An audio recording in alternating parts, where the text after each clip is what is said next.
하나님은 영이시니 예배하는 자가 영과 진리로 예배할지니라.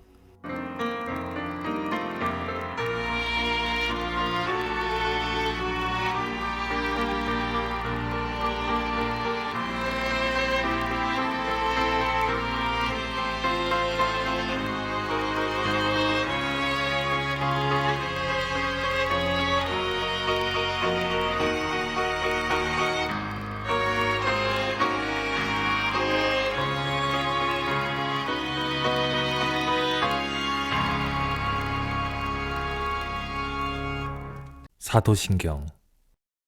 나는 전능하신 아버지 하나님, 천지의 창조주를 믿습니다. 나는 그의 유일하신 아들, 우리 주 예수 그리스도를 믿습니다.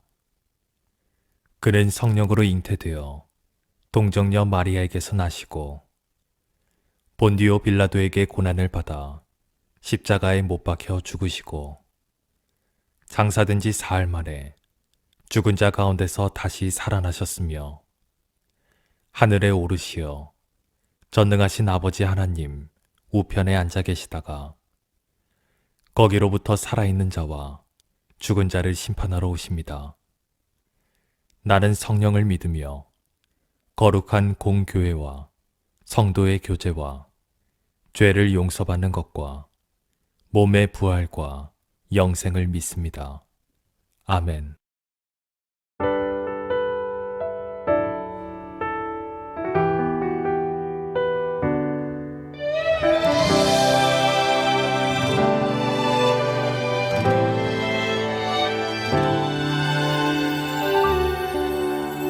무명이어도 공허하지 않은 것은 예수 안에 난 만족함이라. 가난하여도 부족하지 않은 것은 예수 안에 오직 나는 부요함이라. 고난 중에도 견뎌낼 수 있는 것은 주의 계획 믿기 때문이라. 실패하여도 일어설 수 있는 것은 예수 안에 오직 나는 승리함이라. 난 예수로 충만하네. 난 예수로 충만하네. 난 예수로 충만하네. 영원한 왕 내 안에 살아 계시네.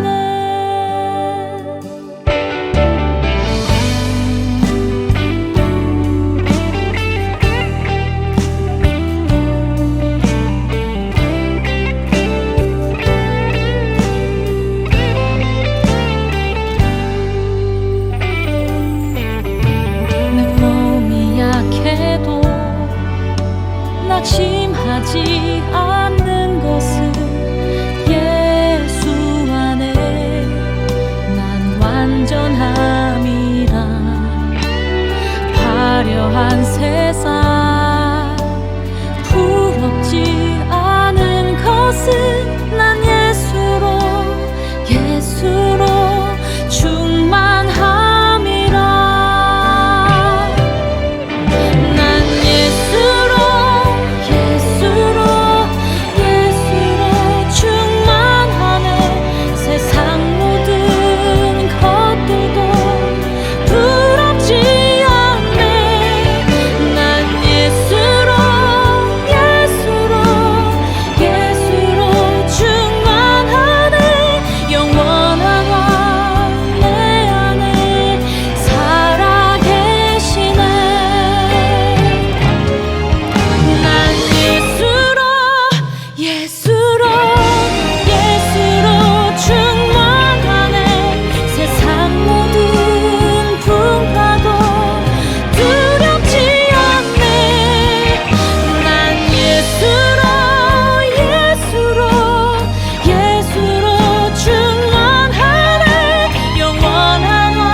오늘 본문 말씀은 마태복음 5장 5절 말씀.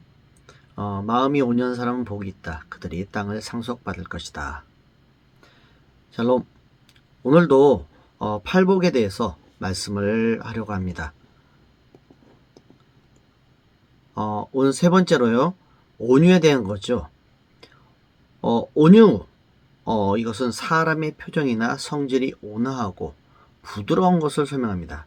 그러기에 온유한 사람이란 표정이나 성질이 온화하고 부드러운 사람이라고 이렇게 설명합니다.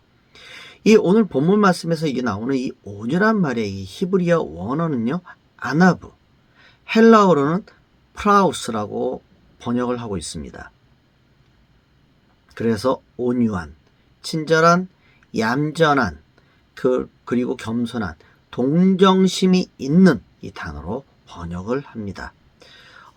개역 개정 성경에는요, 온유한 사람으로 번역을 하고 있는데요, 새번역 성경에는 겸손한 사람으로 번역을 하고 있습니다. 쉬운 우리말 성경에도 온유한 사람, 온유한 사람을 겸손한 사람으로 번역하고 있습니다. 이렇게 비교하면 어떻습니까? 온유한 사람이란 겸손한 사람으로 해석된다는 것을 알 수가 있습니다. 이 온유에 대해서 비전 성경 사정을 보면요, 이렇게 기록이 되어 있습니다. 온유란 마음씨가 따뜻하고 부드러움을 말한다. 이에 해당하는 히브리어 아나와는 자신을 낮춤, 괴롭힘을 당함, 겸손함이란 뜻을 지닌다. 온유는 성령의 열매 중 하나이다. 온유한 자는 타인에 대하여 관대하며 죄인에 대하여 회개할 때까지 인내하는 자이다. 즉 주님의 마음을 본받는 자를 가리킨다라고 기록을 하고 있습니다. 오늘 본문에서 주님은 이 온유한 사람, 그냥 겉모습이 온유한 사람이 아니라 마음이 온유한 사람에 대해서 말씀을 하십니다. 즉 겉으로만 그렇게 보이는 것이 아니라 진짜 그 마음 자체가 온유한 사람이 복이 있다라고 말씀하십니다. 민수기 12장 3절 말씀에 주님 모세 있잖아요. 모세를 땅 위에 사는 모든 사람 가운데 가장 온유한 사람으로 기록을 하고 있습니다. 자, 민수기 12장 3절 말씀을 새번역 성경으로 읽어보도록 하겠습니다. 모세로 말하자면 땅 위에 사는 모든 사람 가운데서 가장 겸손한 사람이다. 자, 온유한 사람. 새번역 성경은 뭐라고 했다고 그랬죠? 네, 겸손한 사람으로 번역을 하고 있습니다. 그런데 처음부터 모세가 이런 주님이 인정하는 온유한 사람이었을까요? 겸손한 사람이었을까요? 아닙니다. 그는 이집트 왕자로 있으면서 온유한 사람이 아니었습니다. 출애굽기 2장에 보면요, 그는 이스라엘 백성인 것을 스스로 알았습니다. 자기가 이스라엘 백성이라는 걸 알았다는 거죠. 그래서 이스라엘 백성들을 괴롭히던 이집트 병사를 죽이고 모래 속에 묻었습니다. 발각되어 또한 그는 광야로, 미디안 광야로 도망을 갔습니다. 40년 동안 가축을 기르면서 그의 성품이 온유함으로 바뀌었을까요? 아마도 영향을 미치긴 하였을 것입니다. 그렇지만 이스라엘 백성들을 출애굽하는 과정에서도 종종 그는 그의 원래 성격이 나타나기 시작합니다. 광야 생활을 할 때 모세는 그의 급한 성격도 종종 또 나타나기도 했습니다. 지팡이로 바위를 쳐서 물을 낼 때요, 그 무리바 지역에서 얼마나 성격이 급하고 했으면, 화가 났으면, 이스라엘 백성이 화가 났으면 바위를 2번이나 빵빵 치면서 하나님의 그 나타냄을 못 나타나게끔 그렇게 할 정도로 모세는 그러한 성품이 드러났습니다. 그럼에도 불구하고 그는 이스라엘 백성들을 가나안 땅으로 이끌기 위해 엄청나게 노력한 사람 중에 한 사람입니다. 출애굽한 백성들 가운데는 이스라엘 백성들만 있었던 것이 아닙니다. 이집트에 불만이 있던 사람들도 같이 나왔습니다. 그들은 종종 광야 생활에 불만을 가져 원망의 말을 내뱉고 분열을 조장했던 사람들 중에 한 무리들입니다. 민수기 11장 4절 말씀을 보면요, 이렇게 기록이 되었습니다. 백성 가운데 섞여 살던 외국인들이 음식에 욕심을 품고 불평했습니다. 여러분, 불평은 전염이 됩니다. 안 좋은 말은 막 전염이 돼요. 이들이 불평하자 모든 이스라엘 백성도 불평하기 시작했습니다. 라고 민수기 11장 4절 말씀에는 기록되어 있습니다. 그러나 이러한 가운데서도 모세는 온유함을 보였습니다. 여기서 모세가 온유했다는 말은 자신의 비방하는 소리에 대해 대항하지 않았다라는 거고, 감정을 억제하면서 오히려 자신을 돌아보고 묵묵히 참아 하나님의 뜻을 기다렸다라는 의미입니다. 이는 지도자 위치에서 하나님의 뜻을 따라 사역하는 일이 매우 어렵다라는 것을 모세를 통하여 우리에게 알려주고 있어요. 또한 모세 자신이 비난받는 상황에서 이것을 참아내는 것이 매우 곤욕스럽다라는 것을 말하고 있습니다.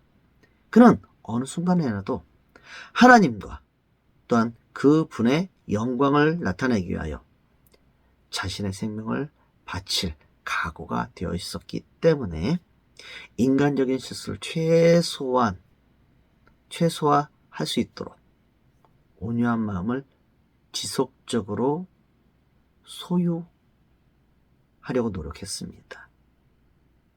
그리고 하나님에 의해서 하나님의 성품을 소유했습니다.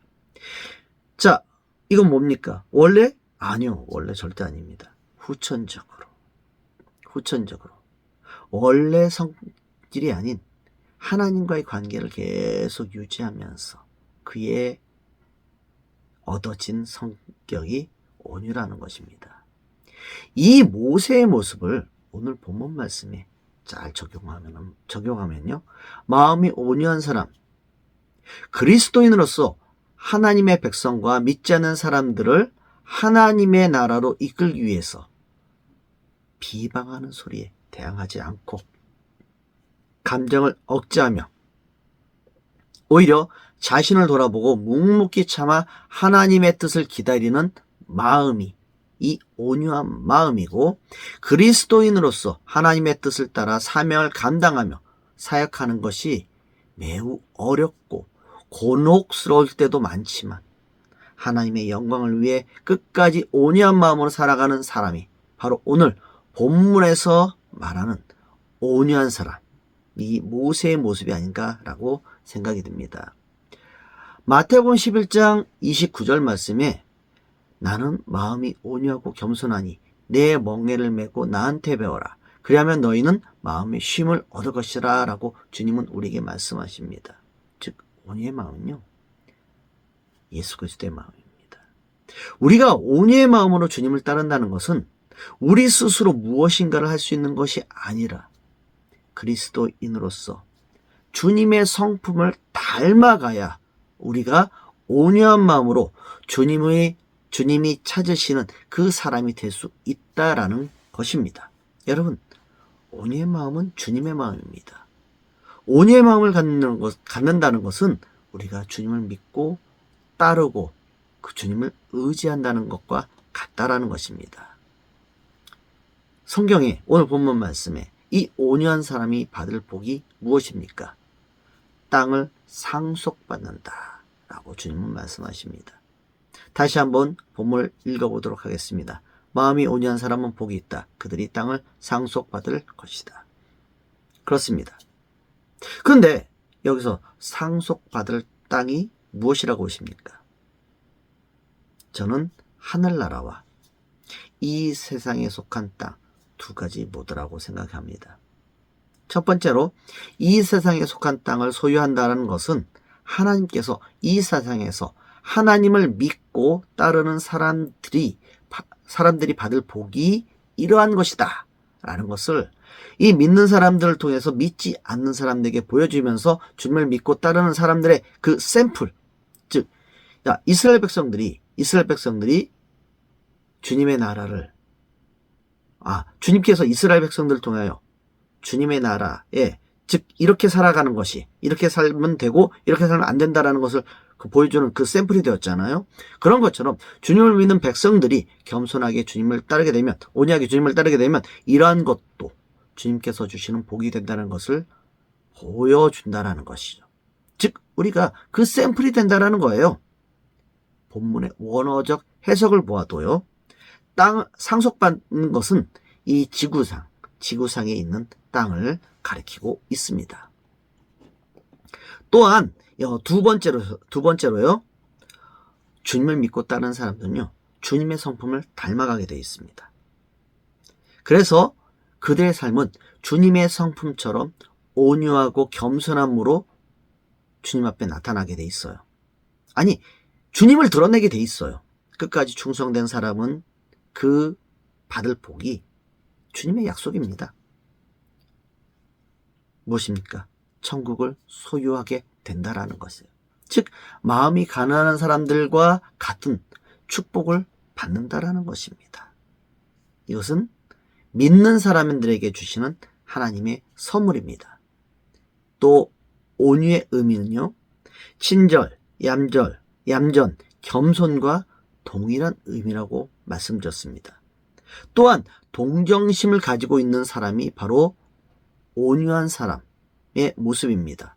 마음이 온유한 사람이란 그 마음에 가식이나 거짓이 없이 친절한 사고, 겸손하고 긍휼의 마음을 가진 사람이랍니다.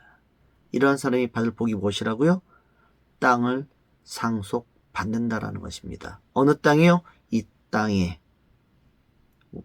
기업, 이 땅에 있는 것, 그리고 저 하늘나라에 있는 땅, 이 모두 다 상속받는다라는 것입니다.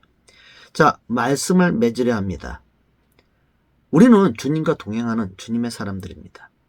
주님과 동행하기 위해서는 우리 안에 온유의 마음이 반드시 있어야 합니다.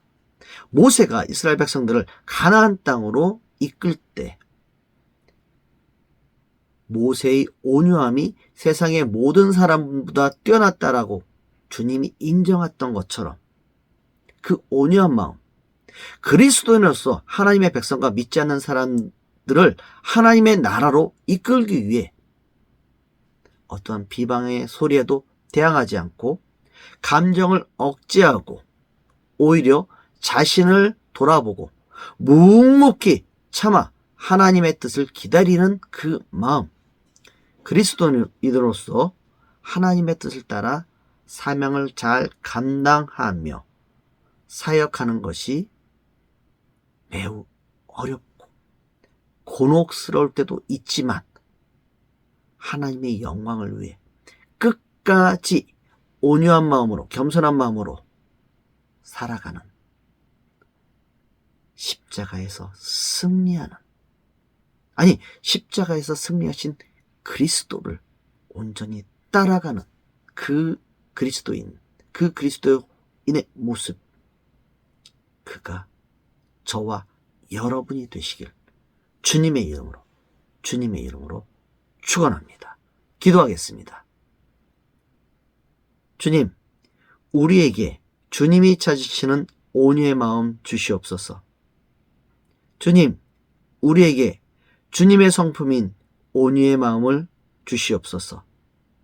우리가 주님을 따르고 주님과 동행할 때 우리가 온유와 겸손의 마음으로 흔들리지 않는 믿음으로 주님을 따르고 주님께서 맡기신 사명을 잘 감당하고 따를 수 있도록 인도하여 주시옵소서.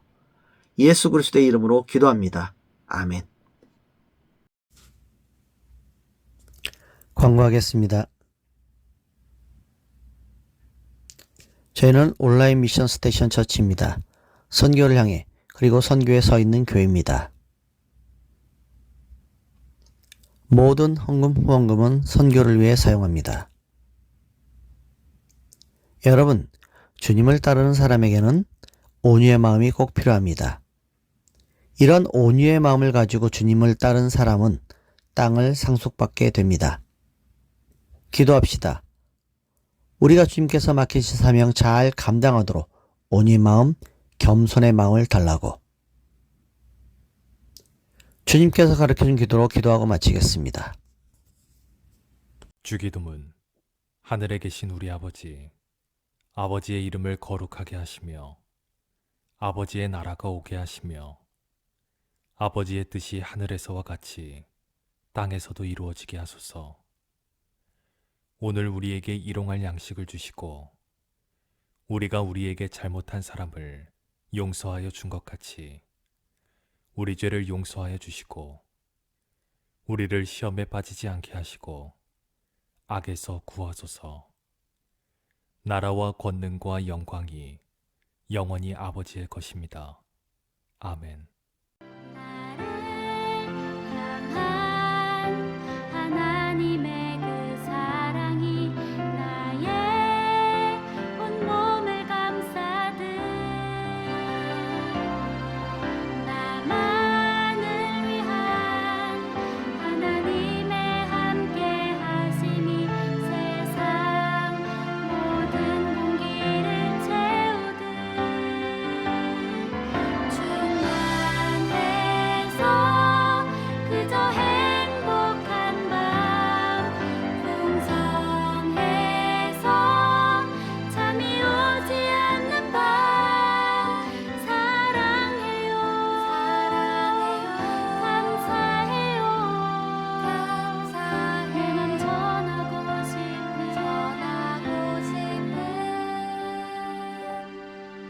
오늘은 다른 기도보다 하나님을 향한 내 마음 고백할래요. 그냥 사랑해요 하나님. 이렇게 행복하고 또 행복할 수 있어서 정말 감사해요. 깊고 깊은